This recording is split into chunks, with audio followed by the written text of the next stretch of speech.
I'm Julie McDowell with Dandelions and Poppies. Welcome to Hometalk. In today's episode, I'm going to show you a few different ways to decorate eggs. So the first thing we're going to do is to decoupage with a napkin. And when I'm doing something small like this, it's a really good idea to choose quite a busy napkin. So what we have to do is separate the napkin. Most napkins are 3-ply and we only want the top layer that's been printed. Now they can be quite hard to separate.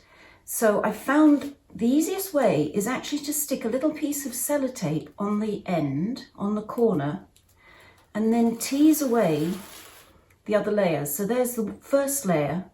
So I'm going to cut out various parts of this napkin.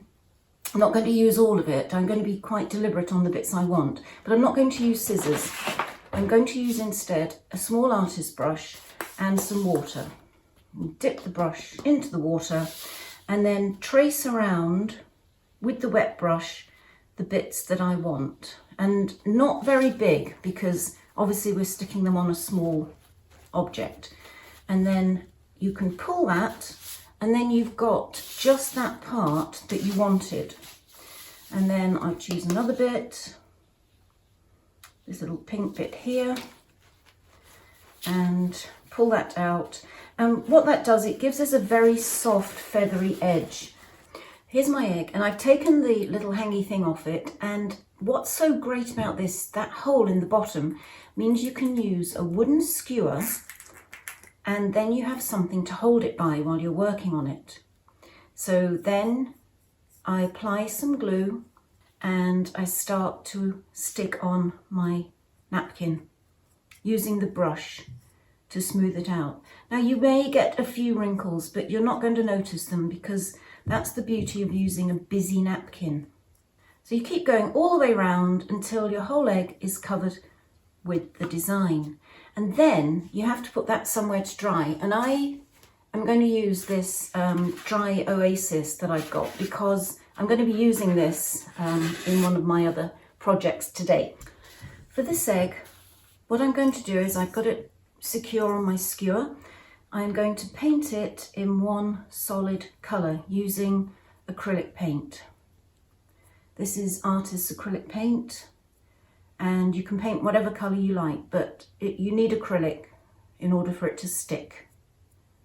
And then again, using my oasis, I'm going to leave that to dry. And now I'm using some gold, which I put on here. And here I have a piece of bubble wrap with the small bubbles in it that hasn't been popped, so the bubbles are still there. So I'm going to take my brush and going to just glide it over the top of the bubble wrap. Okay, I'm taking my egg on my skewer, lay it down and very slowly run it along the bubbles. If you want to, you can carry on and do the whole egg and just the ones on the bottom too. Okay, for the next egg, another plastic egg, I am going to use some permanent markers. These are Sharpie pens. I'm going to, using the blue, start to draw on the egg. Okay, and then dipping my finger in to the alcohol.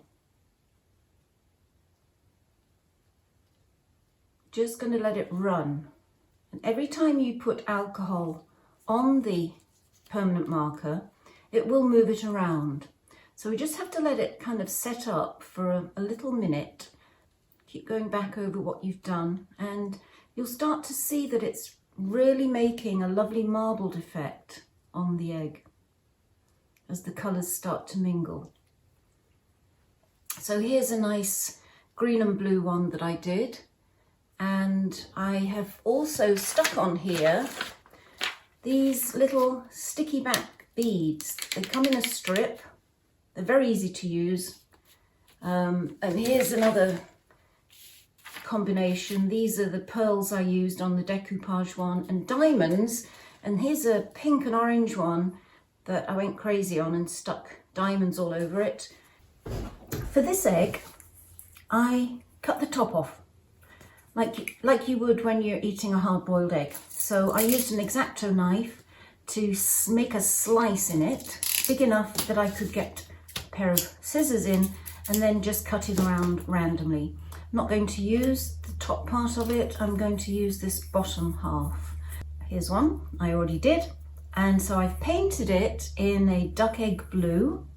Then I mixed up a brownie colour and made it very watery, and using my old toothbrush I flicked little spots all over it, just like you would see on a bird's egg. Then, taking my dry oasis, I cut a piece and I have glued it into the bottom just to make it stay put when we start to decorate it.